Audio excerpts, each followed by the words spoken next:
महाराष्ट्रातल्या लोकांना ही अधिकारी लोक गेल्यावर कळतात, आधी कळत नाहीत. ही शोकांतिक आहे. विठाला विठाला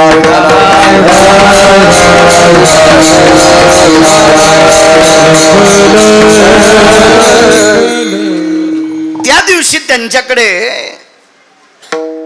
सत्यनारायणाची पूजा होती. आदल्या दिवशी दिवसभर परिसरातल्या देवदेवता, कुलदेवता, स्थापित देवता असतात ना गावाच्या कडेला, या सर्व देवतेची, ग्रामदेवता सगळ्यांची दर्शनं घेतली. आणि दुसऱ्या दिवशी आपल्या भारतीय संस्कृतीनुसार, आपल्या वैदिक संस्कृतीमध्ये सत्यनारायणाची पूजा करत असतात. ती पूजा आटपली. काय भावकीतली 10, 5, 100, 200 माणसं जेवली असतील. जुना काळ आहे तो, फार जुना काळ. तेवढी माणसं जेवली, सगळ्यांची पात्र उचलली, एका टोपल्यात टाकली, त्याच्या 2-3 खेपा उकिरड्यावर केल्या, अंगण झाडलं. 3, 3:30, 4 वाजता त्यावेळेला उन्हाळ्याचे दिवस होती. घरात अशी बाकीची सगळी आराम करत होती. जोडणी असेल, माळदाचं घर असेल. आणि ती 3, 3:30, 4 वाजता तिनं शेवटचा कचरा टोपल्यात भरला आणि ते उकंड्यावर टाकायला गेली. तेवढ्या अवकाशात समोरून दिंडी जात होती. जय जय रामकृष्ण हरी, जय जय रामकृष्ण हरी, जय जय रामकृष्ण हरी. दिंडी चालली. महाराज, ज्या घरामध्ये बाळकडू पाजलेलं आहे त्या घरातली कन्या होती ती. तिनं मागचा पुढचा कसल्याही प्रकारचा एका तिळाचा विचार न करता टोपलं उकंड्यातच ठेवलं आणि ती तशीच दिंडीत गेली. नवीन लग्न झालेलं, गळ्यात 5-10 तोळे दागिने, मोठ्या घरची होती ती. माहेरही श्रीमंत, सासरही श्रीमंत. 5-10 तोळे तशा काळात दागिने गळ्यामध्ये. सुंदरशी कपाळावर कुंकवाची चिरी, डोक्यावर पदर घेतला होता. तिच्या साडीला होता ना पदर, होता तिच्या साडीला, म्हणून तिनं डोक्यावर घेतलेला होता तो पदर. आणि अशी भारतीय संस्कृतीतली गजगामिनी म्हणायचं तिला, गजगामिनी. अशा वैभवात ती चालत होती, वैभवात वैभवात. बाकीच्या बायका पाहत होत्या. एका बाईने विचारलं, कोण नाही बा, मोठ्या घरची बाई, आपण कशाला विचारायचं. माणसं आदरयुक्त भीती ठेवत होती, आदरयुक्त भीती. आदरयुक्त भीती कशाला म्हणायचं. मालकाच्या समोर बिडी वडायची नाही, बिड्या सोडीत नाही, पण मालकाच्या पुढे वडीत नाही. हो, मालकाच्या पुढे तंबाखू खायची नाही. माझ्या लहानपणी बरेच गडी मालक पुढून आल्यावर तंबाखू खाली सोडून देत होते. आता चांगली चांगली माणसं चालू भजनात तंबाखू घोंगडी ही प्रगती आहे परमार्थाची. ही आपल्या मराठवाड्यातली प्रगती आहे. ही गोडवा आहे आपल्या संस्कृतीतला. काय विटेवरच्या मालकानं आपल्यावर कृपा करावी. विठाला विठाला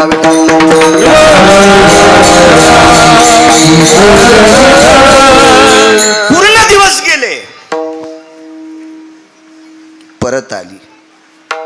महिना श्रावण होता बरं भोजेकर महाराज. श्रावण मास होता, श्रावण मास. आणि त्या श्रावण मासात मी अगोदर बोलून गेलो तुम्हाला, उन्हाळा, पण माफी मागतोय, महिना श्रावणातला होता. दिंडीच्या बाबतीत चौकशी आतापर्यंत मला त्याची माहिती मिळाली नाही, त्याच्याकरता सांगणार नाही. जे गोष्ट माहीत नाही का, बिना बुडाचं टोपलं कवरक हालत असतं भास्करांना. त्याच्यामुळे टोपल्याला बुड असलं पाहिजे, बुड असलं पाहिजे. आपल्याला माहिती नाही. एखाद्याने विचारलं ती कोणाची दिंडी होती तर हवा निघणं. त्याच्यावर दिंडी होती इतकं माहिती. त्या दिंडीचे प्रमुख कोण होते, त्या दिंडीतले महाराज कोण होते. महाराज अशा पवित्र साधूच्या दिंडीत गेल्याच्या नंतर हिला एवढा अधिकार प्राप्त होतो. त्या अर्थी ते अधिकारी किती मोठे असतील. परत आले. श्रावणातला मास आहे, पवित्र मास. त्या मासात ते परत आले. घरी आल्याच्या नंतर एके दिवशी तिला एक संवेदना झाली की माझ्या पोटात बाळ आहे, माझ्या पोटात बाळ आहे, अशी संवेदना झाली. तिने विचार केला, आपण जर सासरच्या लोकांना सांगितलं तर आपल्याला ठेवत नाही, आपल्याला काढून देणार आहेत. आणि माहेरातल्या आईला आणि बाबाला सांगितलं तर ते इतका त्याग करतील की याच्यानंतर आम्हाला तुझं तोंड दाखवू नकोस. आचरणात वागणारी लोक होती ना, चारित्र्य सांभाळणारी लोक होती ती. या विश्वात सर्वात मोठी किंमत कशाला असेल तर चारित्र्याला. गेलेले पैसे पुन्हा कमीता येतील, काबाड कष्ट केले ना तर पैसे मिळवता येतील, पण चारित्र्य ज्याचं संपलं चंद्र सूर्य येतोपर्यंत पुन्हा त्याचं नाव त्या हिशोबात घेतल्या जात नाही. म्हणून सर्वात मोठी किंमत कशाला असेल तर भारतीय संस्कृतीमध्ये आचरणाला आहे, चारित्र्याला. विठाला विठाला.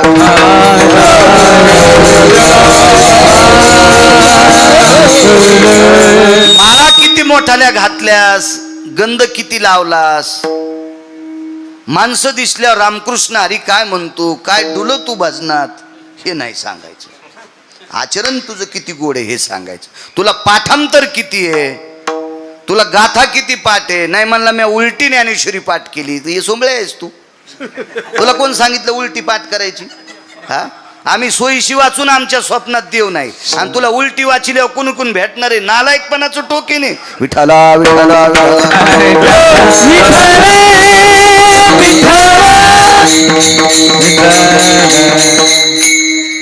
घरी आली, तिचं मन असं खवखव करत होतं. वाढवा थोडस वाढवा. मन असं खवखव करत होतं. पण तिनं विचार केला, उभयंता दोन्ही कुळाला आपण सांगू शकत नाही, सासरी सांगू शकत नाहीत, माहेरी सांगू शकत नाहीत. आपण सांगू फक्त एकाला शकतो, तो विटेवरचा बाप आहे.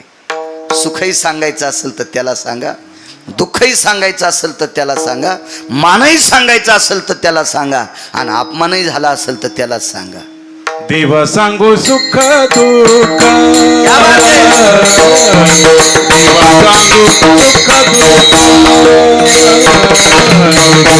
सांगू सुख दुःख,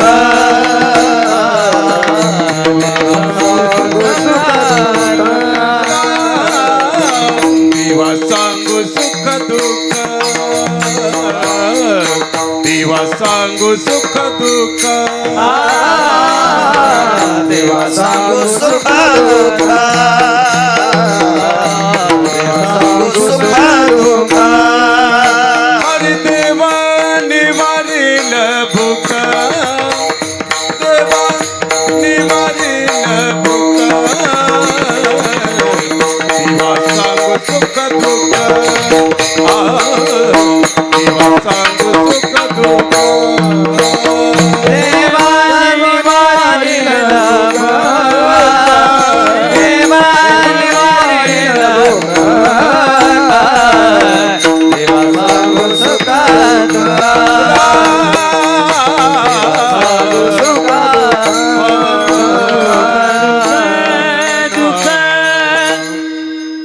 देवा सांगू सुख दुःख.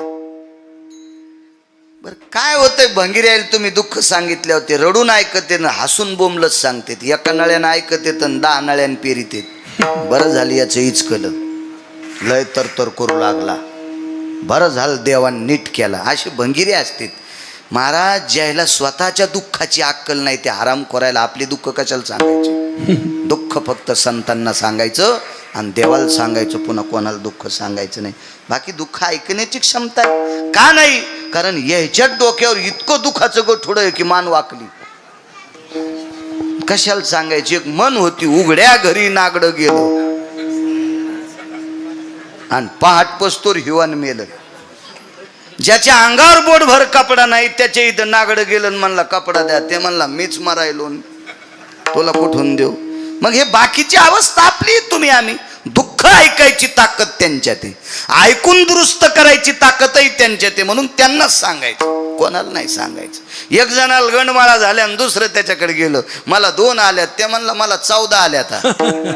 मग ज्याला 14 आल्या अजून नीट होत नाही, तू ह्या 2 कापीन ते आगाव पण आहे. एक जणाला कुरप होते, ते म्हणला 20 वर्ष झालं चालताच येत नाही खड्यात. हो म्हणला मलाही एक कुरूप झालंय, आता तू त्याच्याला कशाला सांगायला?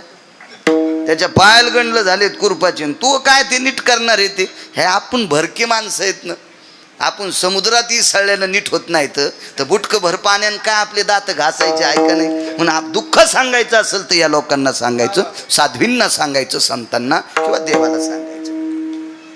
हुशार मुलगी होती, गर्भाची संवेदना लक्षात आली आणि त्या दिवशी सासूनं पूजा करायला लावलं. पूजा करायला लावलं. भारतीय संस्कृती किती गोड आहे सांगू का? महाराष्ट्राची संस्कृती. आपल्या संस्कृतीमध्ये मुलीला सगळं शिकवल्या जातं आणि मग तिचं लग्न केलं जातं. ती महाराष्ट्राची संस्कृती. अण्णा स्वयंपाक शिकवल्या जातो, पूजापाठ शिकवल्या जातं, आलेल्या पाहुण्यांचा आदर शिकवला जातो, स्वच्छता शिकवल्या जाती आणि मग तिचं लग्न केलं जातं. बऱ्याच नवऱ्यांना काही न शिकवता त्या पोरींचे लग्न केलं जातं. म्हणून पैसे तोपर्यंत नवऱ्याला हॉटेलहून डबे सांगतात आणि ज्या दिवशी त्याचे संपले त्या दिवशी माहेरात येतात. ही संस्कृतीच्या बाहेरची क्रिया, अशी क्रिया नाही आपल्याकडं. आपल्याकडं आधी शिकवल्या जातं. तुम्हाला एक माहिती आहे का, आपल्याकडं मुलीला शिकवल्या जातं नवल नाही, आपल्या इथं बैलाला आधी शिकवल्या जातं आणि मग टिपणीला धरल्या जातो. बैल सुद्धा न शिकवता धरलेला बैल कसा तास आणील, किती जू मोडीन, किती फन मोडीन, किती जानुळे मोडीन आणि किती आवता हाणणाऱ्याच्या तोंडातून ने जातेन. ते हिशोबात चलत असतो का बैल बिन शिकलेला. म्हणजे आपल्या संस्कृतीत बैलाला सुद्धा शिकवल्या जातं, आपल्या संस्कृतीत घोड्याला सुद्धा शिकवलं जातं. तेव्हा त्याच्यावर बसल्या जाते. हा न शिकवलेल्या घोड्यावर बसल्या होतं ते बोरी खालून जाईन, घेईन ना तोंडवर बाडून. म्हणून आपल्याकडं शिकवल्याशिवाय त्या वैचारिक पातळीची लेवल आणल्याशिवाय त्याला हाताळल्या जात नाही. ती आपली भारतीय संस्कृती आणि त्या संस्कृतीत भाजलेली ती मुलगी. म्हणून आपल्याकडं म्हणायचं पोरगा औंधा भाजायचं. बाबा भाजायचं म्हणजे इस्त्यात नाही वांग भाजल्यावानी, भाजायचं म्हणजे लग्न करायचं. काय मार्मिक शब्द होते जुन्या लोकांचे. विठाला विठाला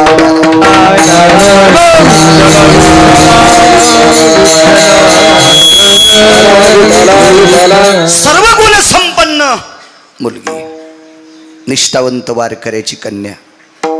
देवपूजेला बसल्याच्या नंतर पूजेमध्ये देव होता. तो देव बापाच्या इथून आणीत असते. आपल्याकडं लग्न झाल्यावर शेवटचा विधी असतो परवर लुटायचा. नवरी नवरदेवाला आपल्या बापाच्या घरी नेती आणि बापाच्या देवहऱ्यात पाय पडायला लावती आणि मग पाय पडता पडता ती सांगती, हे देव घ्या. ते देव म्हणजे लंगडा देव, म्हणजे गोपाल कृष्ण, हे देव घ्या. अशी पद्धती. मग त्यानं तो देव खिशात टाकायचा. ते म्हणला मी घेत नाही. मग ती म्हणली मी संग येत नाही. घ्यावा लागतो का नाही तो दे देवा. तो देव तिकून आणलेल्या देवाचा सत्यनारायण करीत असते. तर हो मी केलं 27 वर्ष. हो ना. आणि मग तो देव खिशात घेतला. तो देव, त्या देवाची ती पूजा करीत होती. कोणी नाही मागच्या देवघरात, एकटीच आहे. बाजूला कोपऱ्यात एक जातं होतं भोजेकर बाबा. त्या जात्यावर एक दगड असतो गोल, खुंटा ठोकायचा. भाऊसाहेब पाटील तो दगड घेतला तिने हातात. तो हातात घेऊन दगड देवाच्या पुढं टेकला. देवाला लोणी ठेवलं, त्याच्यावर तुळशीचं पान ठेवलं. काय त्यांचा महिमा सांगतोय. तुळशीचं पान लोण्यावर ठेवलं आणि गोपाल कृष्णाला प्रणाम केला. मालक, माझ्या माहेरात आत्तापर्यंत देवा तुझी पूजा करत होते रे, याच्याकरता तुझ्या पूजेची अस्मिता मला सुद्धा आहे. पण एक विचारते रे देवा, बापानं ज्याच्यासोबत लग्न लावून दिलंय त्याचा अजून शारीरिक संग नाही. वारीत गेल्याच्या नंतर जी माणसं पाहिली, मोठी माणसं पाहिली त्यांना बाप म्हणाले आणि कमी वयाची पाहिली त्यांना जिजा भाऊ म्हणाले. मग पुरुषाचा संग मला नाही, मग माझ्या पोटात गर्भ कसा? देवा ही माहेरी सांगितलं तर आचरणातली लोक आहे. माझी आई देहत्याग करील, माझे बाबा प्राण सोडतील आणि सासरी जर सांगितलं तर ते मला हाकलून देतील. हे जगिन्य वाढन बरं देवा. मग मी तुला निमूटपणे विचारते, सुखही तुलाच सांगावं, दुःखही तुलाच सांगावं. आमच्या परंपरेतली सगळी जे ही धुरा आहे का देवा, ही तुला वाहिलेली आहे.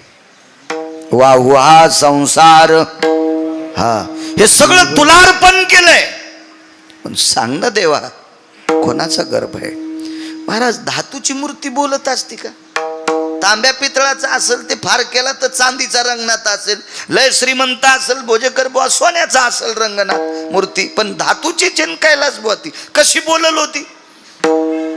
त्या धातूच्या मूर्तीच्या हातात एक लोण्याचा गोळा आहे, पण तो गोळा कशाचा आहे? धातूचाच आहे.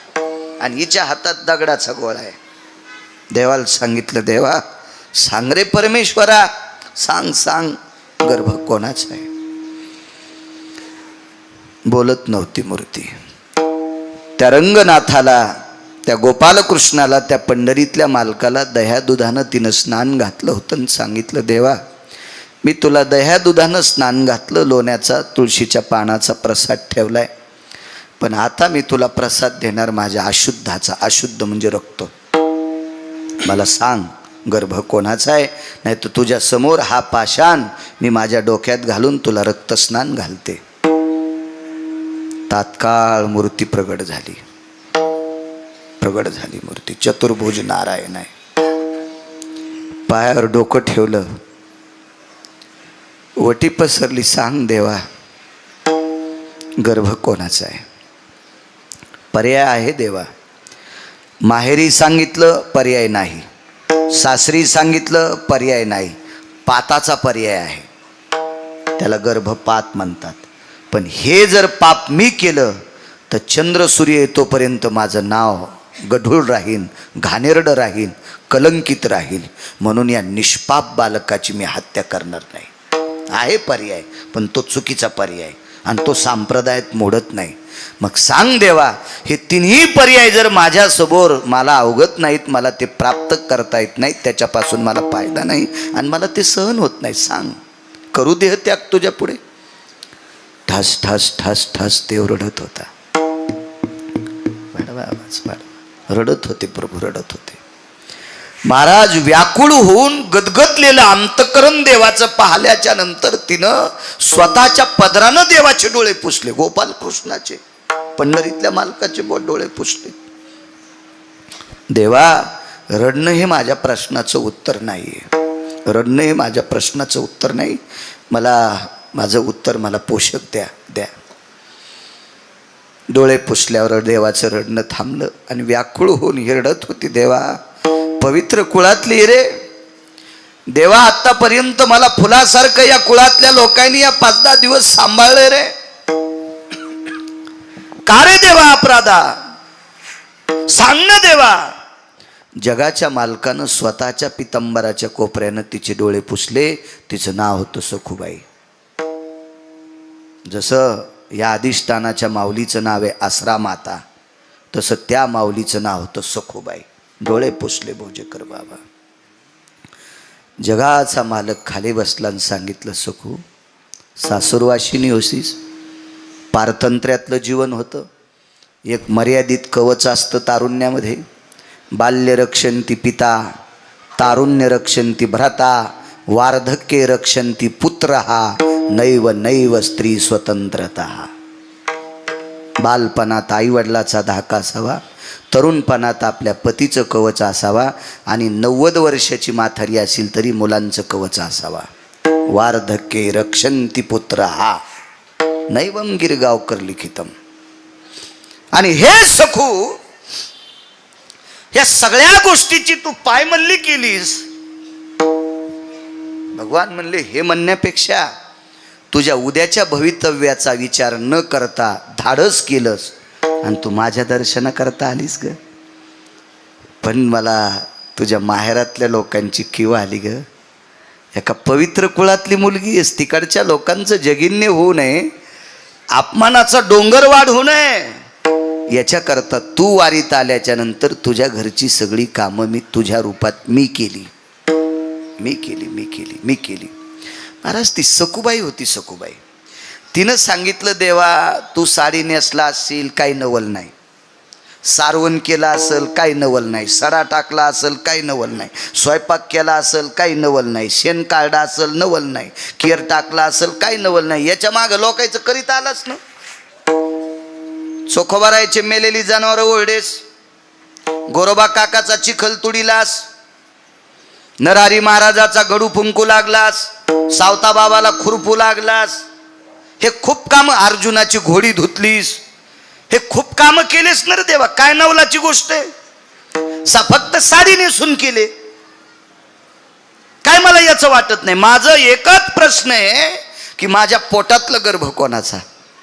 आता डबडबलं अंतकरण आणि भगवंतानं सांगितलं, सखू एके दिवशी तुझ्या मालकाला कामना उत्पन्न झाली आणि ती तृप्त करण्यासाठी त्याच्या शेजेवर संग केला. कोणी केला संग? देवान महाराज श्रुतीनं प्रश्न केला. हागा पुरुषा गर्भाशय, पुरुषाला गर्भाची पिशवी कसं शक्य आहे महाराज? श्रुती प्रश्न करते देवाला. श्रुती प्रश्न करते. श्रुती भगवंतानं श्रुतीला सांगितलं, श्रुती या प्रश्नाचं उत्तर तुला पुन्हा देईल, पण हिचं मिटू दे ना, मिटू दे, हिचं मिटू दे. श्रुतीनं स्वतःचा प्रश्न चुरगाळून टाकला आणि श्रुती या विचार विचार करत होती की जगाचा बाप आहे, वृक्षाचे पान हाले ज्याची सत्ता.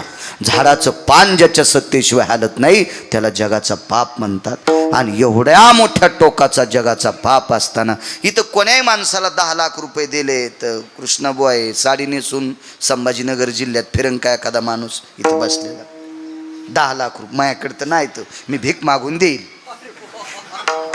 आपल्याकडे एवढे पैसे कुठून आले? मी भीक मागल पण त्याला 10 लाख रुपये देईल. करा हातवरी. फिरतो माणूस नाही. जगाचा बाप नुसती साडी नेसला नाही, बाई होऊन पुढच्याचं काम तृप्त केला. महाराज श्रुती वेडी झाली, वेडी वेडी झाली, वेडी. काय देवानं इतक्या खालच्या दर्जाचं काम केलं असेल.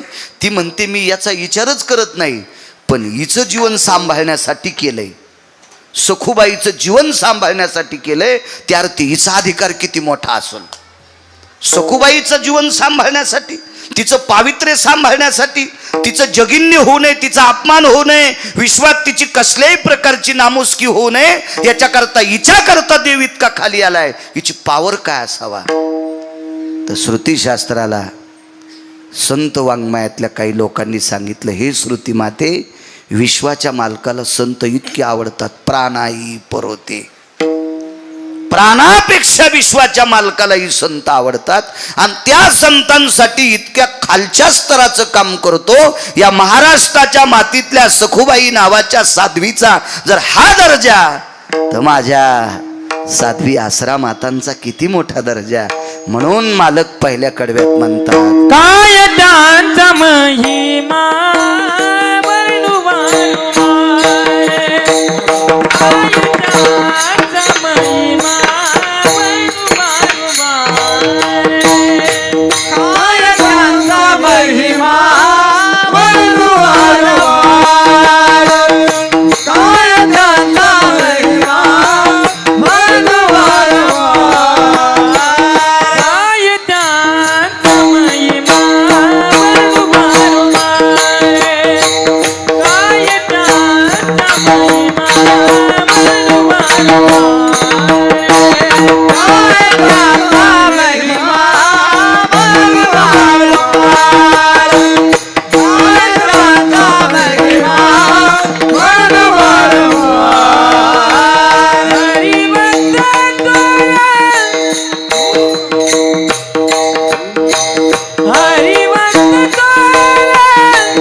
दर्जा या साध्वी स्त्रियांचा, त्या मावल्यांचा हा दर्जा आहे. आणि ती पवित्र पूज्य श्री समाधीधन सद्गुरू आसरा मातेंचा अधिष्ठान इथं आहे. काय पूज्यता. जनाबाई नावाच्या साध्वी होऊन गेल्या. वारकरी संप्रदायातलं एक फार मोठं टोक.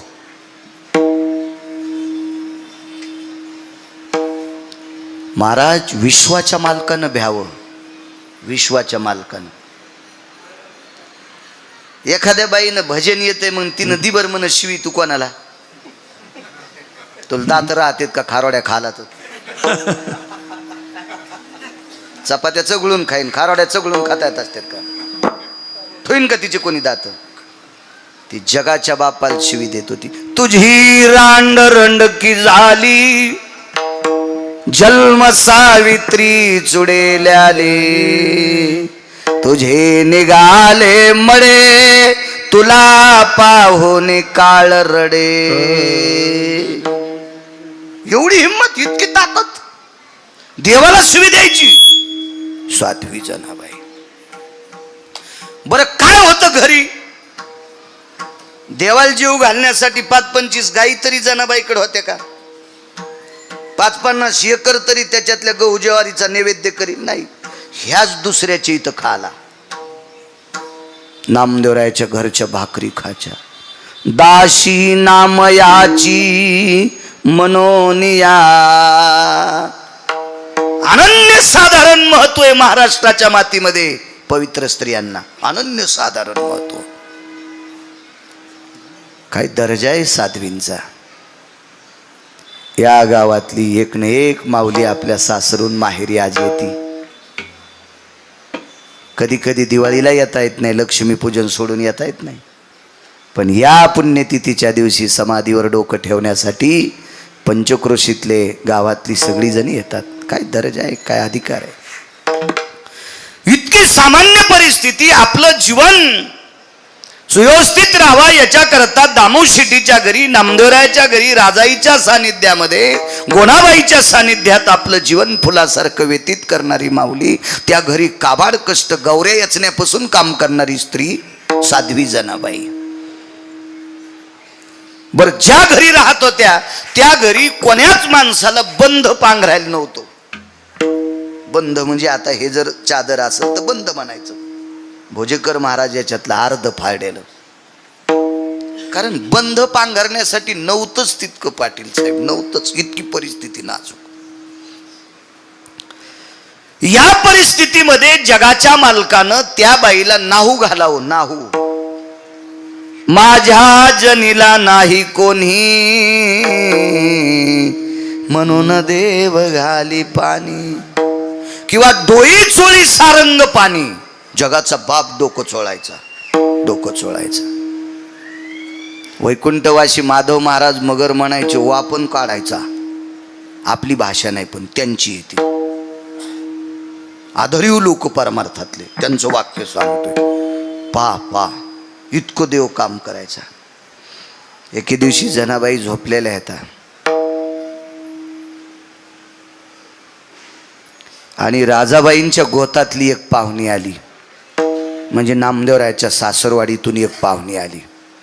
आता पांघरायला तिला काय द्यायचं? हिवाळ्यातले दिवस होते. काय द्यावं पांघरायला? म्हणून जनाबाईनं सांगितलं, मला दिलेली जी वाकळ आहे ती पाहुणी पांघरेल. कडकड हिवाळ्याचे दिवस होते. कडकड हिवाळ्याचे दिवस. सगळी आपोआपल्या अंगावरची पांघरणं घेऊन झोपलेली आहेत. जनाबाई एकट्या झोपलेल्या आहेत. डोक्याच्या जटा, केस मोकळे केले आणि ते मोकळे केस असे तोंडावरून पांघरले. साळीचं तणच भरलेली पोताड्याची उशी डोक्याला घेतली आणि त्याच्यावर अंग टाकलं आणि आपले त्या मुक्तावळी केस असे तोंडावर झाकले झोपल्या. महाराज, त्याला शेजारती झाली. त्याला कोणाला? जगाच्या बापाला.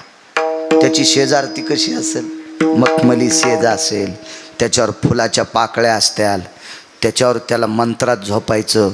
आता स्वामी सुखे निद्रा करा गोपाळा, आपुलाले मनोरथ जातो आपुल्या स्थळा.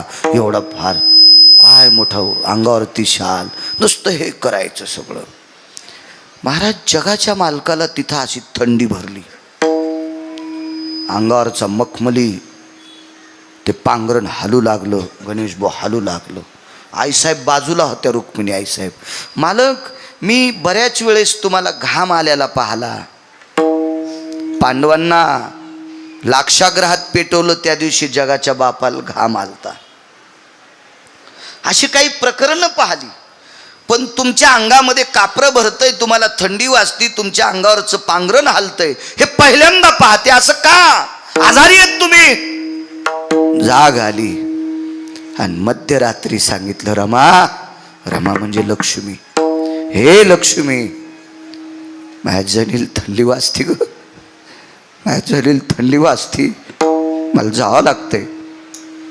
आणि अंगावरचं भरजरी पांघरण उचललं आणि जिथं जनाबाई झोपल्यात तिथं अंगावर नेऊन टाकलं. महाराज त्या जनाबाई होत्या. जाग आली, पाय धरले. माय बापा, मला पांघरण घालण्यासाठी आलाच? नको रे. ज्या घरातली मायबाप मला 2 टायमाच्या भाकरी देतेत ते गोदडे पांघरायलेत आणि मी मखमली कपडा नाही पांघरणार. पण दृष्टांत संपला. जगाच्या बापानी रात्री स्वतःची पर्वा न करता तिच्या अंगावर पांघरून टाकावा. त्या जनाबाईचा अधिकार किती मोठा असेल, काय दर्जा असेल माझ्या आश्रमातेचा, या पवित्र समाधीधन माऊलींचा काय दर्जा असेल, काय माझ्या जनाबाईंचा दर्जा भक्तिसूत्रातला.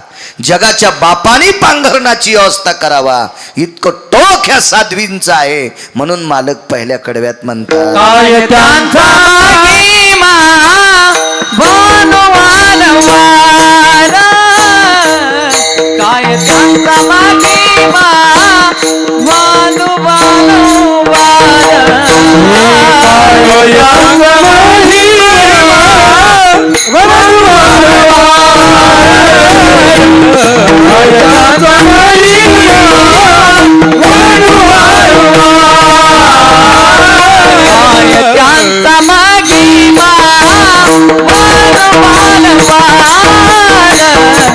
काय त्यांचा महिमा वनवान वार,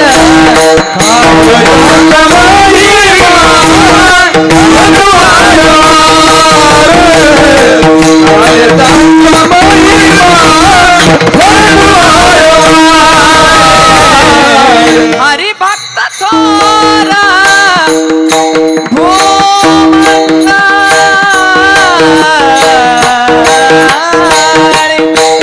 हरी भक्त थोरा मंडळे, हरी भक्त थोरा मंडळे, कांची भेटे आता ब्रह्मादिका, कांची भेटे आता ब्रह्मादिका. हरी भक्त थोरा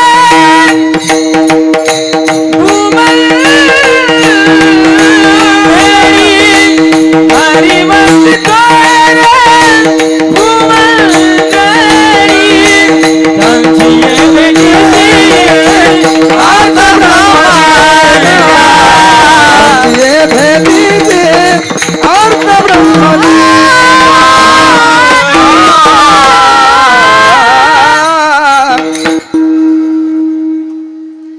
12 वाजले जिजा, 12 वाजले. जाऊ द्या, साध्वीची सेवा आहे, जरशी शिल्लक करतो. येरी तरी भंगिऱ्याच्या वाढदिवसात चिठ्ठ्या देतेच, वाढवा वाढवा वाढवा. त्या हराम खोरायला त्याच्या बायका कदरल्या आणि त्याच्या वाढदिवसाला आमचे कीर्तन भडवायचे.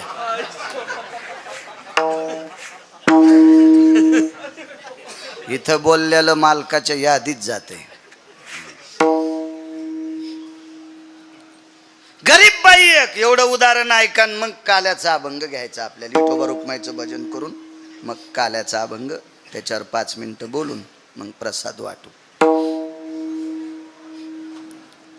आणि कधी पण सूत्र लक्षात ठेवायचे. मागे एकदा भागवत लावलं एका माणसाच्या वर्ष श्राद्धाला, आणि वर्ष श्राद्धाला भागवत लावलं. त्याच्या पुण्यतिथीच्या दिवशी काल्याचं कीर्तन ठेवलं. कसं काला करता येईल श्राद्धाच्या दिवशी?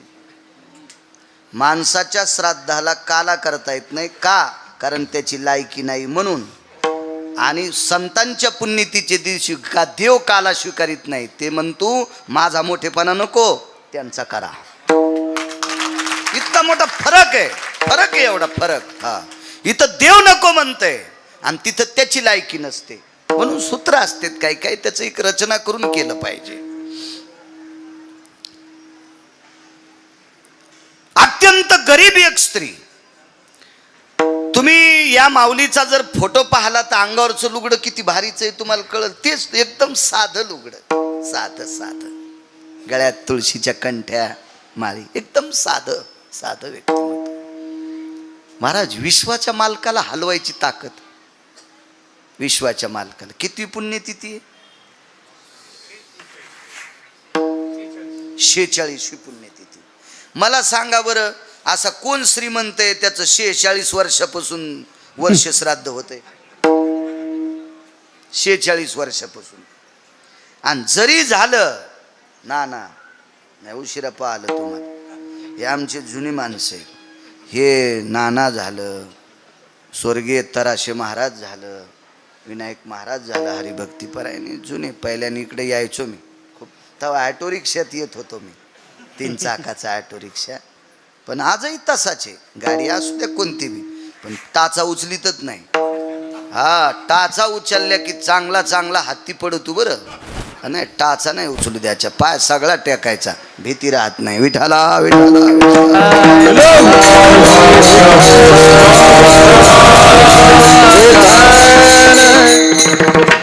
गरीब बाई, अत्यंत गरीब, गरीब बाई, अण्णा गरीब बाई. ती रोज देवाला नैवेद्य द्यायची, खिचडीचा नैवेद्य. खिचडी काय असेल बरं तिच्या खिचडीला? कधी जर तेल नसलं तर ती पातेलं ते मडकं गरम करायची आणि त्याच्यात पाणी टाकायची. ते चणकन वाजलं, पाण्याला चटका बसला आणि पाणी उकळलं की तांदूळ टाकायची. फक्त मीठच त्याच्यात, मोहरी नाही, जिरं नाही, तेल नाही, हळद नाही, जायफळ नाही, कढीपत्ता नाही, काही नाही तिच्या खिचडीला. नुसतं मीठ आणि मिरचीचा तुकडा. अत्यंत गरीब बाई, अत्यंत गरीब बाई. इतकी गरीब पुढे आहे का, तिला झोपडं जरी असलं तरी त्या झोपड्याला सुद्धा लाकडं मोठी भेटली नव्हती. कारण तिच्या झोपड्यात मधात जाताना बसून जावं लागायचं. बसून बाळासाहेब महाराज बसून, उभ्यान गेल्यावर थुत्तर फुटन. म्हणजे उभ्या मेडी उंचीनं कमी होत्या. मग आता ते वाशे तरी लांबणीचे कसे जमतील? वाशे नाही कळायचे जिनच्या पॅन्टीवाल्याला. वाशे फक्त जुन्या लोकांना कळतंय. तुम्हाला वाशे कळत नाहीत, वाशे मोजता येतात. विठाला विठाला विठाला. म्हणून जुनी माणसं म्हणायचे, काय बचर बचर लोकांचे वाशे मोजायला. वाशे मोजणं म्हणजे दुसऱ्याची निंदा करणं, उकांडे उकरणं. वास त्याला म्हणतात, ते लाकडाचं असतंय. जुन्या लोकांना माहीत होतं. पूर्वीच्या काळात ते पत्र गित्र दुर्मिळ होते म्हणून झोपडे करायचे ना. आडं असायचं, त्याला आडू असायचा, उभ्या मेढी असायच्या, वाशे असायचे, खालच्या आखुड्या मेढी असायच्या, कोपऱ्यात मोघळ करायचे, मोघळाला एक मजला करायचे, त्या मजल्यात पेंडी ठेवायचे म्हणजे बैलाचं तोंड पुरुणी टाकल्यावरच खावा, अशी शिस्त असायची. राहाल जर कोठे होते तर त्याच्यात सगळ्या वस्तू ठेवायचे मोघळ. आता काय, राहाल बंगले आणि आतमध्ये भूत. काय नुसता मोठा वाडा पोकळवासा आणि वारा जाय भासा भासा. नामदेवरायाच्या घरी झोपडं होतं पण भजन 14 लोक करीत होते. हा, आता काय नाही, आता नुसतं. हा, एक जणांनी घर बांधलं, वास्तू शांतील मला बोलवलं. घर होतं 1.5 कोटी रुपयाचं. माझ्या लक्षात आली आणि मिस्त्रीत पैसे बुडिलेत. भेताड रडू लागलं ना ते गजा असे वक वक करू लागले. मी यान गजावाल्यात पैसे दिले नाही, खडीवाल्यात दिले नाही, इटावाल्यात दिले नाही, याच्या घरात बसणं म्हणजे मसनवाट्यात बस नाही. आता करता काय, बुका लावणार तेच होतं. त्याच्यामुळे मी काही विरोधात गेलो नाही, त्याच्या काय विषय नाही त्याचा. एवढं मोठं घर. मी म्हणलं तुळशी वृंदावन आणि करीत असतीत का? मी म्हणलं बाप्पा, आणि तू हिंदू आहे ना, आणि तुळशी परिस्थिती होती. चला असू द्या बरं. काही न तुळशी वृंदावन केलं तर बाजूला शेळी बांधली. ती शेळी तुळशीला उपदाऱ्याच येऊ दे ना. शेंडा आला की छानी, आला की छानी. काय नाटको काय कायचे बाप्पा. आणि ते म्हणते आम्ही लय परमार्थिक, चांगल्या पुरात टाकायला पाहिजे या मन तुम्हाला. विठाला विठाला विठाला.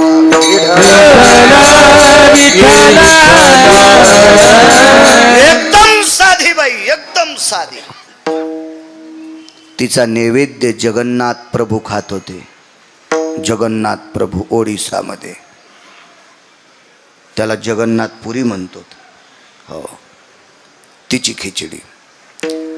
महाराज एक दिवस असा झाला, जगन्नाथपुरीचा राजा तोंद्रुप सकाळचा 10चा नैवेद्य तो सोन्याच्या ताटात नेत होता. त्याच्या घरी रंगनाथ गुरुजी विनोदात सांगायचे, त्याची चूल पण सोन्याची होती.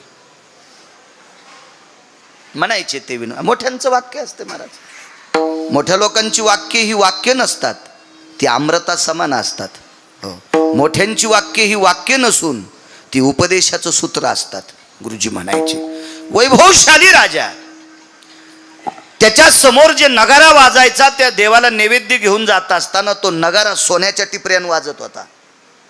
राजा आहे महाराज तो, बोजेकर बाबा राजा आहे तो. सोन्याच्या टिपऱ्यानं नगारा वाजायचा.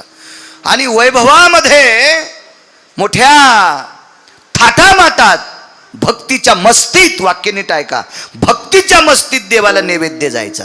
पण जगन्नाथ प्रभूला नैवेद्य मात्र खिचडीचा. त्याला पुरणपोळीचा नैवेद्य नाही, काय त्याचं ते खिचडीच नैवेद्य होता तो खिचडीचा. आजही कुठं काही काही परंपरा आहेत. आमच्याकडे बालानंद स्वामीचं मंदिर अलीकडं सातोण्याला आहे. तिथं एखादा श्रीमंत काजूची भाजी करीन, पनीरची करील, बदामाची करीन, कारकाची करीन, कशा कशाच्या करते ते करू द्या, पण तिथं भाजी पाहिजे गाजराचीच. परंपरा परंपरा परंपरा. इकडं अलीकडे मंगरुळला बोडखे बाबा नावाची संत होऊन गेले, आसरा मातांसारखे संत, अवलिया संत, फार मोठा इतिहास त्यांचा. नदीच्या कडेला, ओढ्याच्या कडेला काही पोरांनी माश्या धरल्या, सरपंच जमा केलं, जाळ पेटीला, त्याच्यावर त्या नदीतले मासे भाजले आणि खा म्हणले महाराज. महाराजानं ते मासे असे तोंडात 5-10 टाकले आणि ह्याच पोट्ट्याने गावात येऊन सांगितलं महाराजांनी माशा खाल्ल्या. 5-10 महाराज मासे खाल्ले? हो म्हणले. काय काम म्हणले? गळ्यात तुळशीची माळ. आणि म्हणले मग काय व्हालंय?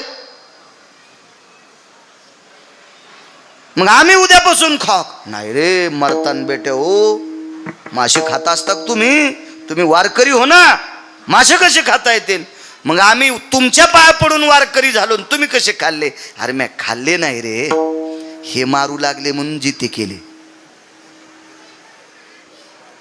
बरं ते भाजले होते, भाजल्यावर जिते राहतात का?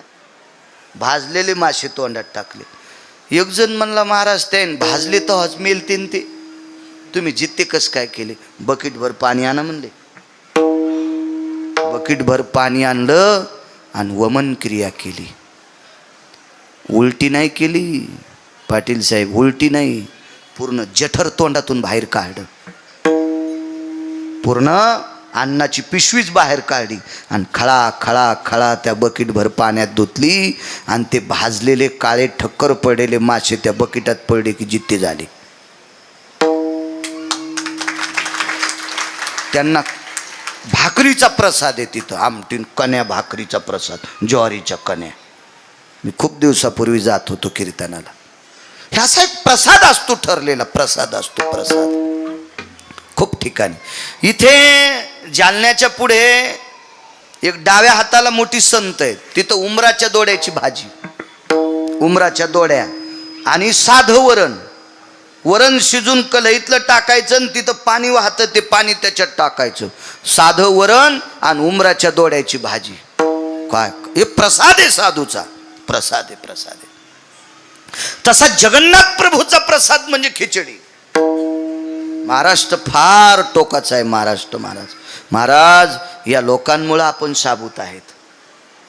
धरा या महाराष्ट्राची, या भारत देशाची पृथ्वी शेषाला सहन होत नव्हती, म्हणून या संतांनी त्यांच्या तपोबळावर पृथ्वी स्थिर ठेवली. शेष कधीच थकलाय, इतकं पाप झालंय, शेष कधीच थकलाय. आता केवळ जर पृथ्वी साबूत असेल त्या संत लोकांच्या पुरुषार्थावर आहे, या वारकऱ्यांच्या पुरुषार्थावर आहे, त्यांच्या ताकदीवर आहे. देवाला मोठ्या थाटात नैवेद्य खिचडीचा ठेवला आणि त्या दिवशी 10-10:15 वाजता राजा गेले, नैवेद्य ठेवला आणि नैवेद्य उघडा करायच्या आधी तोंडाकडे पाहिलं तर देवाच्या तोंडाला खिचडीचे कण लागले होते, भाताचे कण. तर राजानं पुजाऱ्याला सांगितलं, काल देवाला नैवेद्य तोंडाला लावल्यावर तोंड पुसलं नाहीस का? तो पुजाऱ्यानं सांगितलं, मालक नैवेद्य ठेवल्यावर देवाच्या तोंडाला खिचडीचा घास लावला, मखमली कपड्यानं तोंड पुसून घेतलं, तो घास या खिचडीत टाकला, अर्धा आम्ही पुजाऱ्यानं घेतला, अर्ध्यातला अर्धा तुम्हाला द्याला आणि चौथाही भाग भक्ताच्या खिचडीत टाकून सगळ्यांना वाटला. त्याच्यावर रात्री देवाचे शेजेचे मंत्र झाले, देवाला अंग गळ्यातले निर्माल्य काढले, माळा काढल्या, देवाला शेजेवर पोहुडलं, ह्या सगळ्या गोष्टी झाल्या. आणि सकाळी देवाला पंचामृतानं स्नान घातलंय, अभिषेक झालाय, मंत्रोच्चार झालाय, आणि देवाच्या तोंडाला खिचडीचे कणकस काय. राजान पुजाऱ्याला वेठीच धरलं, दार लावलं आणि मग साक्षात्कार झाला राजाला. संध्याकाळी, राजा तुम्ही नैवेद्य नुसता ठुता, पण या गावातली एक म्हातारी तिची खिचडी देव खातो. राजा म्हणला आपल्याला तिला बोलवा, आपल्याकडे बोलवा. मग तिला बोलवून घेतलं, त्या म्हातारीला बोलवलं. भालदार चोपदार पालखीच पाठिली सोन्याची, पण ती साध्या विचाराची म्हातारी होती. साध्वी भोसले मातासारखी ती माऊली होती. ती पालखीत कशाला बसून सोन्याच्या. त्या म्हणल्या मी पायी चलते. आणि ती म्हातारी काठी टेकीत टेकीत राजाच्या दारात आली. आल्याबरोबर राजाची पत्नी वगैरे, प्रधानाची पत्नी सगळ्या बसल्या. राजाने विचारलं, माय, मोठी माणसं आदरयुक्त बोलतात, हे माय. जी माय बाप. तू खिचडी करते? हो. देवाला नैवेद्य? हो. नुसता नैवेद्य देत नाही, त्यानं खाल्ल्याशिवाय मी खात नाही. राजा म्हणला आगाऊच का आम्ही, आमच्या इथं सरपण टाकायला सोन्याची चूल. आता सरपण सोन्याचं नसतंय, असतं तर ते पण केलं असतं राजा. सरपण कसं सोन्याचं करता येईल. चूल सोन्याची, भांडे सोन्याचे, चमचे सोन्याचे, ताट सोन्याचा, नगारा वाजायला सोन्याची टिपरे, नगाऱ्याचं कातड सोन्याचं करता येत नाही, तर ते पण केलं असतं. माणसं काय करतील पैशाच्या जोरावर देव जाणे. सगळं वैभवशाली. आम्ही काय ठुली म्हणून ठुतो, खाल्ली म्हणून खाऊ घालतो ना आणतो घरी. म्हातारी म्हणली तशी नाही. मग राणीनं सांगितलं, प्रधानाच्या पत्नीनं सांगितलं, बऱ्यापैकी असे चरचर बोलणारे लोक असतात ना मोठ्या लोकाय पुढं, पण मोठ्याल्या लोकांसोबत राहणाऱ्यानं जरा हिशोबात बोललं पाहिजे. आमच्या इथलं एक मोठ्याच्या संग राहून गरीबाला गाचंड्या देत होतं, पण ते मोठं पळड्याव याला लोक नदीला हाणलं. मग त्याला नदीला हाणलं लोकांना. त्याच्यामुळं मोठ्याच्या संग राहून आपण नाही तरतर केलं पाहिजे. मोठे मोठे असतात ते पळड्याव, आपल्याला कोणी हानीत मग, त्याच्यामुळे नाही. हा हा, या बा बैल म्हातारा झाला की येसन काढून घेत असते. यशनी काढून घ्यायची वेळ येऊ दिली नाही पाहिजे माणसानं. विठाला विठाला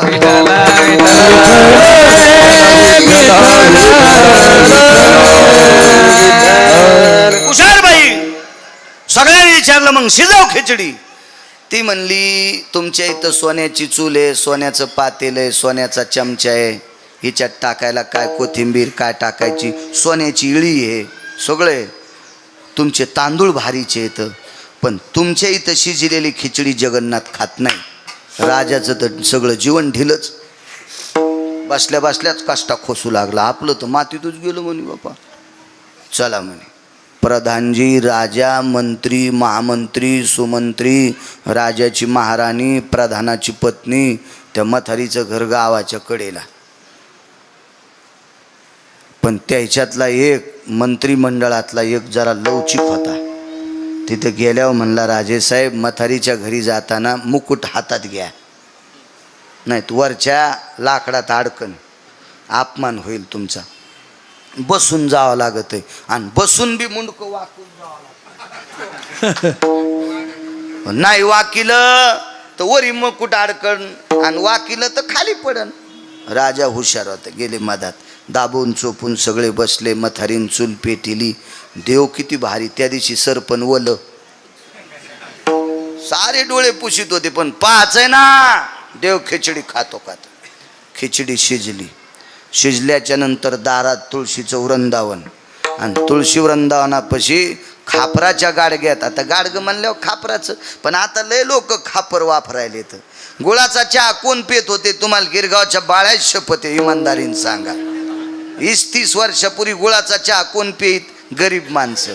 आणि गुळाचा चहा एखाद्यानं बऱ्यान पेल्या लोक म्हणले हे भिकार चोटे, हे गुळाचा चहा प्याले. हे सांगायलो 30-35 वर्षाचं. तुम्हाला पुन्हा एकदा मै शपथ आहे, आता गुळाचा चहा कोण प्याले? जय इथं लय पाचोळा झाला का? ते प्याले ते गुळाचा चहा. हो, इथे गावरान गुळाचा चहा भेटन. त्या हॉटेलवाल्याला विचारा ऊस कुठं लावतेत. ते म्हणलं आपल्याला काय पतात नाही, ऊस दाखवा बरं. त्याने येळू दाखिला. मी म्हणलं ह्या येळून हाना ह्या सोंबळ्याला. येळूचा कुठं गुळ होत असतो रे सोंबळ्या. येळूतला आणि ऊसातला ज्याला फरक कळत नाही हे बिनाखली म्हणतोय हे गावरान गुळाचा चहा आहे. तो येळू मोडूस तर हाणायला पाहिजे भाडव्याला. लोकांच्या डोळ्यात माती टाकतो सोंबळ्या. सारी नाटकच. चला काय करायचं आपल्याला. हे पैशावाल्याचा माज उतरण्यासाठी देव असे जन्माला घालतोय. हो,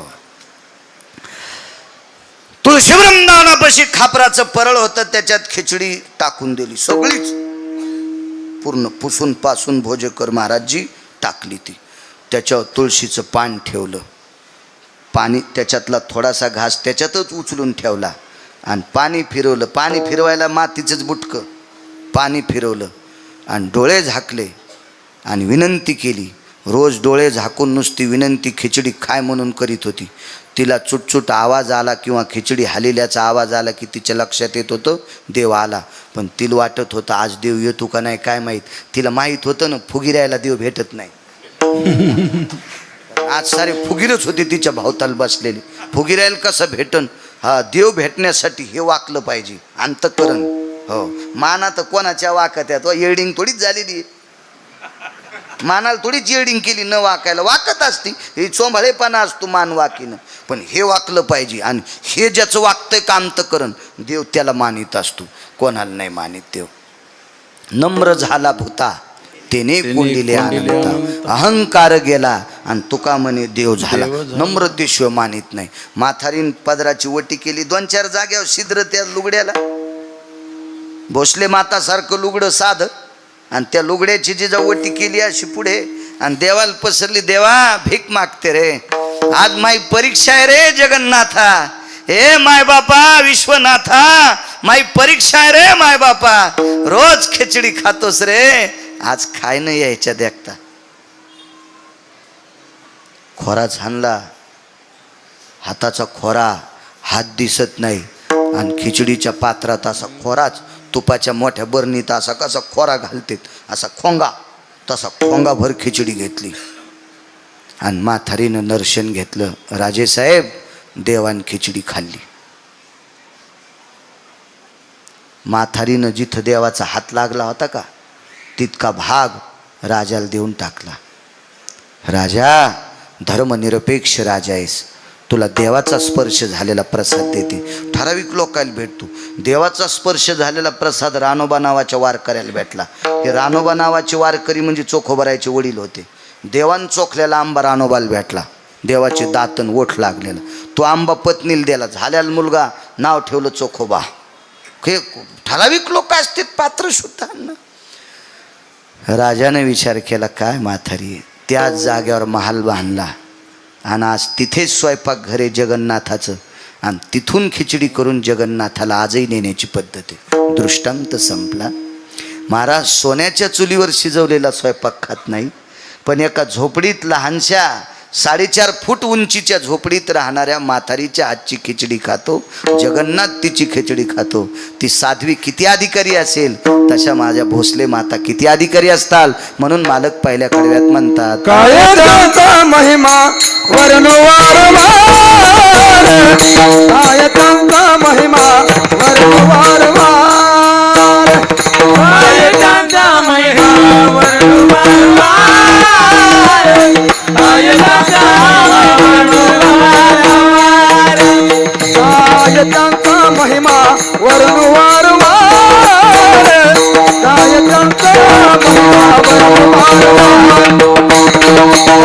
त्यांचा महिमा वर्णवारंवार, काय त्यांचा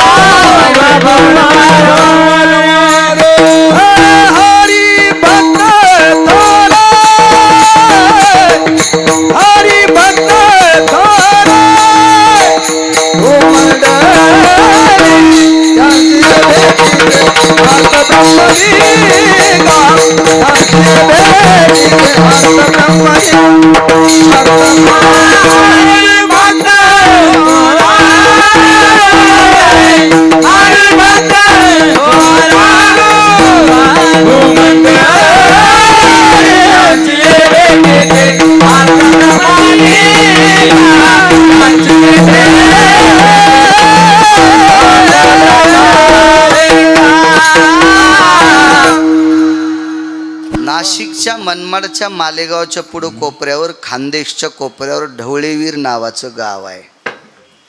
ढवळेवीर. जीवनभर एका साध्वी रुक्मिणीबाई नावाच्या स्त्रीनं ज्ञानेश्वरी वाचिली. त्या जात राहिल्या. त्यांचा अंत्यविधी केला अण्णा. तर अंत्यविधी केल्यावर दुसऱ्या दिवशी राख सावडायला गेले तर दोऱ्यासगट माळ सापडली. दोऱ्यासगट. आज त्या माऊलीच्या माळीची समाधी आहे. अनन्य साधारण महत्व या महाराष्ट्राच्या मातीमध्ये पवित्र स्त्रीला. रयतेचे राजा छत्रपती शिवाजी महाराज याच भारत देशातल्या पवित्र स्त्रीच्या पोटी जन्माला आले. धर्मनिरपेक्ष महाराणा प्रताप याच भारत देशातल्या पवित्र स्त्रीच्या पोटी जन्माला आले. ज्ञानोबाराय, तुकोबाराय, नामदेवराय, चोखोबाराय, नाथबाबा, सावता महाराज, शेना महाराज, गोरोबा काका, निवृत्ती दादा, सोपानदेव हे सगळे याच भारत देशातल्या पवित्र स्त्रीच्या पोटी जन्माला आले. इतकी पवित्र स्त्री. त्यात माझ्या भोसले माता माऊली. त्यांचा हा 46वा पुण्यतिथी सोहळा. त्यांच्या चरणी साष्टांग प्रणिपात करतो आणि माझ्या वाणीला कीर्तनातला मध्यविराम देतो. विठोबा रखुमाई.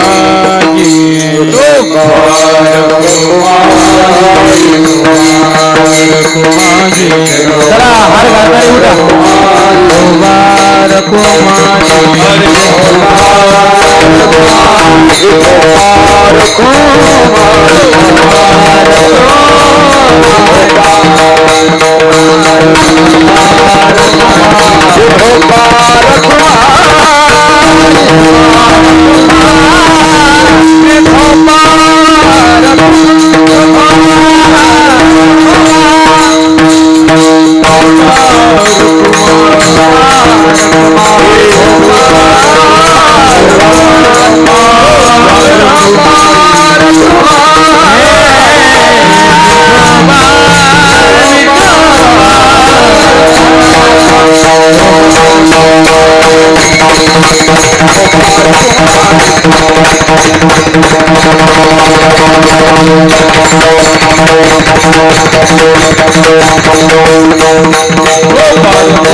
अर्धा मिनिट भीक मागतो मग काल्याचा अभंग घेतो. नमः शिवाय. ओम नमः शिवाय.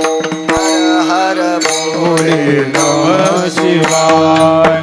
नमः शिवाय. टाळी टाळी टाळी. हातावरी करा हात. नमः शिवाय. नमः शिवाय. हो नमः शिवाय. हर हर भोले.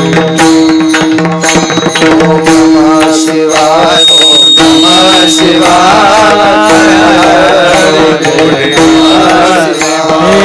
हर हर भोले. नमः शिवाय. हर हर भोले. नमः शिवाय. हर हर भोले.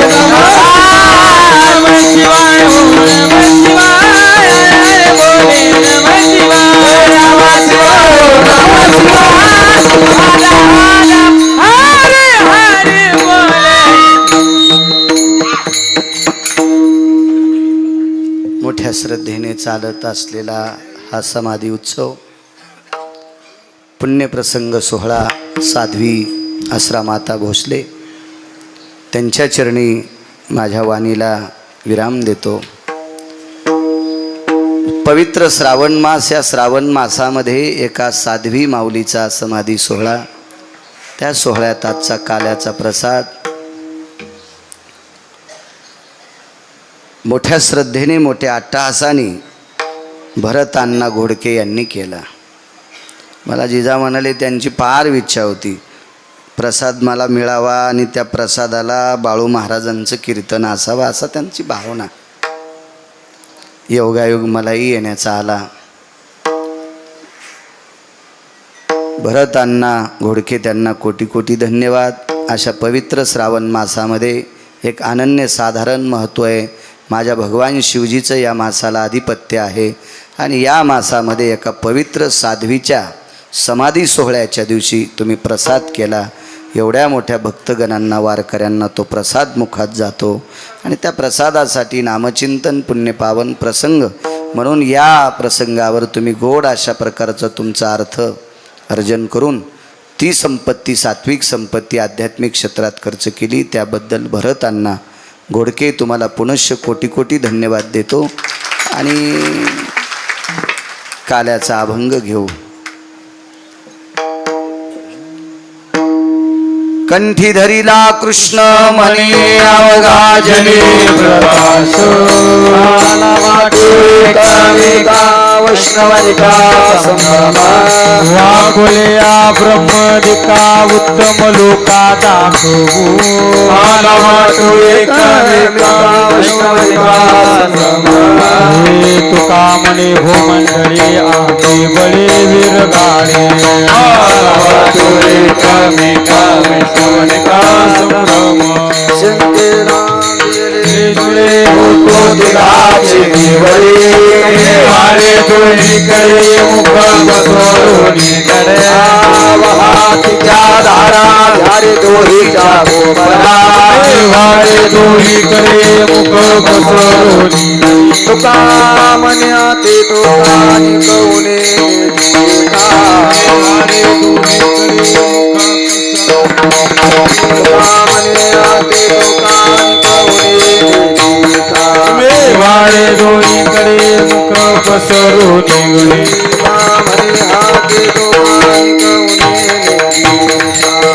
वारे दोन्हीकडे मुख पसरून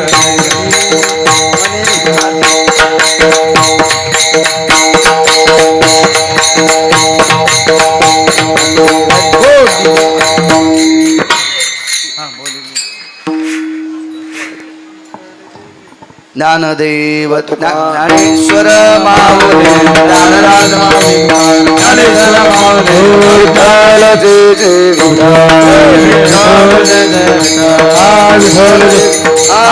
बोली रे गुरे रे माऊली उतरी क्षमा महाराज नाही उच्चारिला तुका म्हणे ज्ञानेश्वरा बाया क्षमा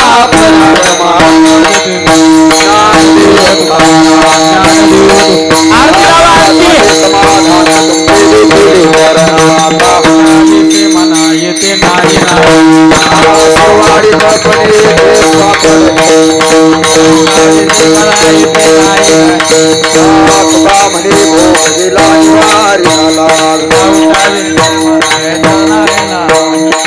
करोनी आरती चंद्रमाने पहा पहा ओ सकाळ पुण्यवंत तुम्ही बाबा हे तारी उभा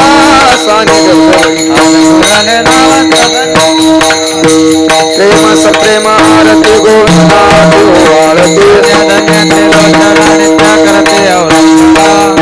काळा प्रौढा आणि वाळती ब्रह्मांड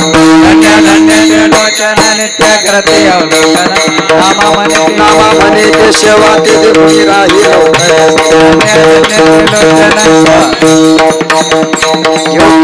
28 भावा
आरती तुकारामा स्वामी सद्गुरु स्वामी